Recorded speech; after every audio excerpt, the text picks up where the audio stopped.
Hello everyone and welcome to Guild Wars 2 Daily. Today I'm feeling absolutely knackered, so I'm going to try and keep this one down in length. I've only picked out 2 questions for me, but they're good ones, and knowing me I'll probably end up ranting about them and we'll have a normal length episode anyway by the end.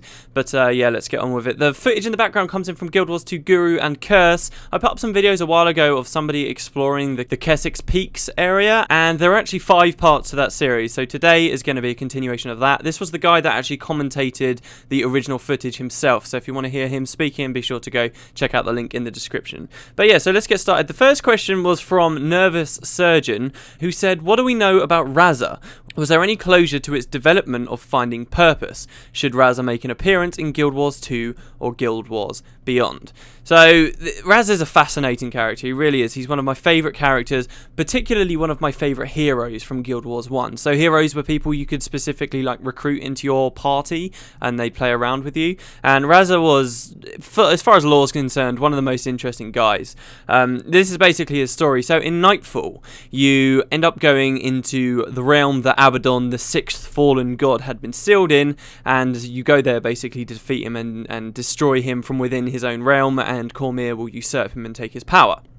Now, when you go there into this realm, you find that there's another race of creatures called the Forgotten, which were very big, awesome creatures in Guild Wars 1 lore, but don't seem to have anything to do with Guild Wars 2, like, at all. They were really cool characters, so I'm wondering what's going on with them as well. But anyway, these Forgotten had been in the Realm of Torment already, and they'd been mapping it out, and they helped you, when you got inside the Realm of Torment, find your way around. Although it was still a very dangerous area, and they couldn't really do much past that. The idea was that they had been to certain areas, and it's also implied that they're the ones that built the infrastructure there, shall we say, that allowed you to resurrect with Grenth or whatever. So a lot of the areas in the Realm of Torment you could still resurrect in, right?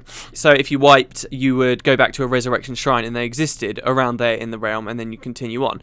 However, right at the end of Nightfall, once you've defeated Abaddon and all of that's done and dusted, you can speak to one of these Forgotten, and he talks about this final area. This area so corrupt, so dangerous, so deadly, so core to Abaddon, that even the Forgotten themselves had never managed to get in there. It was a place that no mortal had ever really set foot in, and they tell you, hey, do you want to go check it out now that Abaddon's gone? It will still be dangerous, but you can go there if you want. So you go to this place called the Heart of Abaddon. A lot of the lore about the Realm of Torment, I could probably do a whole episode about it just on that, to be honest, but a lot of it suggests that the various areas within the Realm of Torment are kind of pieces of Abaddon's body himself, and this one is explicitly named his heart. And you go to this horrible corrupted place, right, just on a whim from this Forgotten to see what's down there. And the reason why I say it seems like the Forgotten seem to have built the resurrection shrines and stuff is because in this one area there is no way to resurrect. If you wipe, that's it, you're completely kicked out and it's game over. So there's kind of a little bit of a link there. I like to think that that's what the Forgotten have been doing anyway, that they'd provided some kind of conduit for us as mortals within Abaddon's own realm to be able to communicate with the rules that Grenth had set up when he allowed resurrection and stuff to happen. But anyway, that's slightly beside the point. So you go and you explore this place, and it's really fucked up in there, and like there's walls, you know, like 20-foot high walls made out of eyes, giant eyes that are like staring at you as you wander around, and it's just full of demons and terrible stuff. But you go in there, and eventually you find this small area, just like on a single like outcropping, and on there you find this is what he's described as a construct of the mists. This is an immortal. I actually, a long time ago, when I was posting a lot on Guild Wars 2 Guru, had a big discussion with someone, an argument really, if I'm honest, about whether this guy was a demon or not, technically classified as a demon. Now, demons really in Guild Wars lore are defined as things that have been spawned by the mist, usually have a hatred for things, but there's some kind of dispute that you can go on with that. I'm not entirely familiar with the specifics of it anymore. I might actually go have a look in a bit.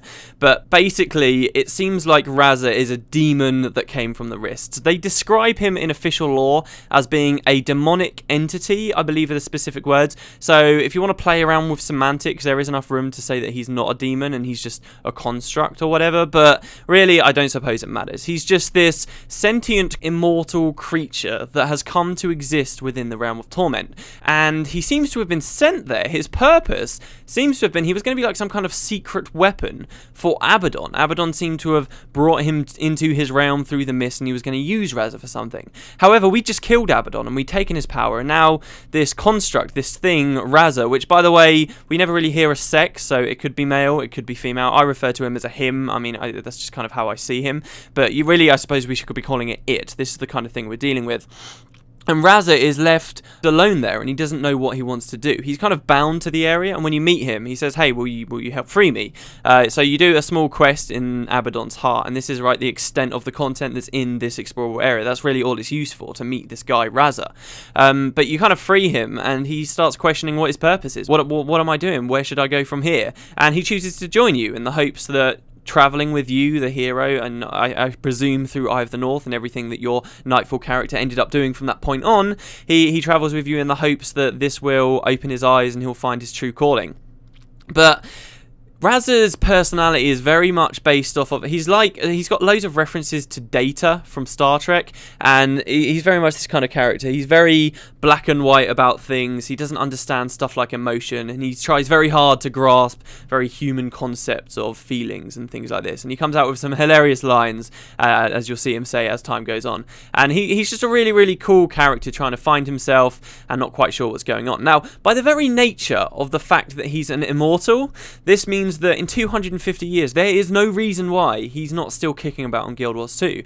You know, he could have a story there. ArenaNet aren't particularly clear on what happens to your heroes in Guild Wars 1 once you've finished the content with them. Like, for example, you can play through Nightfall on one character and unlock loads of heroes like Meloni and so forth, and you have lots of characters that are with you, and then you can keep these guys in your party as you then go 2 years ahead and go play through the Eye of the North storyline. But the lore itself suggests that these characters never actually came with you at that point, and it's similar to how once you've finished Eye of the North you can continue playing with characters like Into the War in Kryta, but the lore suggests that after the events of, say, that campaign like Eye of the North or Nightfall are over, these heroes went off to live their own lives and they did their own thing. Like, there seems to suggest that Meloni and Kos go live together in the final cutscene of Nightfall, and later quests always refer to the kind of things that these characters are doing. Like, I'm playing through Winds of Change right now, and there's actually a side quest coming up where you find out about one of the heroes that you could unlock from factions and what they've been doing recently. So it's very much set up that once the campaign's over, these characters have gone off and done their own thing. So the question is, what did Raza do?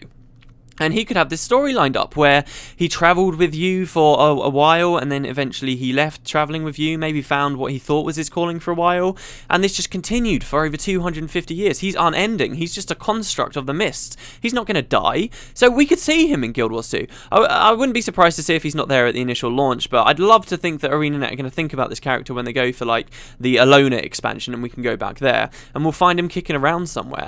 That's a concept that really, really excites me. They haven't talked about Raza at all, and a long time ago there's something that happens, a community event in Guild Wars 1 called MantleCon, which kind of celebrates the Mursaat, and a couple of years ago I went to one of these MantleCons and the developers turned up to it, so obviously loads of players were asking them questions, and there was this one guy in chat that just kept spamming over and over and over, what's going on with Raza, what's going on with Raza in Guild Wars 2, and just kept saying it and kept getting ignored.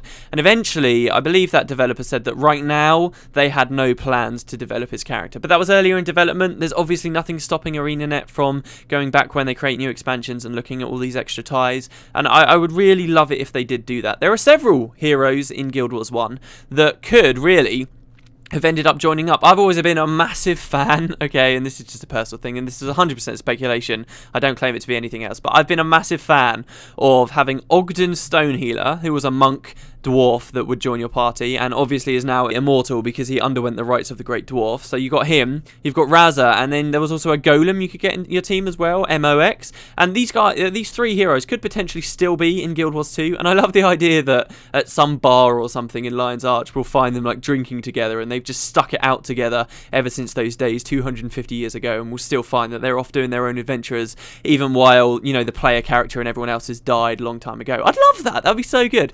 But yeah, Raza, and a very interesting character. I can't wait to see if they do more with him. He wanted a purpose. Did he ever find it? I'd love to see the answer to that one day, but so far, no information. The second question was asked by Jaspider, who said, what do you think happened to Saul D'Alessio after he was taken by the Mursaat? Do you think that story will continue towards Guild Wars 2 content? Yes, I do. I definitely do, and I really, really want to see where they're going to go with this. Okay, so Saul D'Alessio, the story here was the Char initiated the searing on Ascalon, and that was when they first basically started a new invasion to retake Ascalon, and of course eventually they did retake it, as we all know.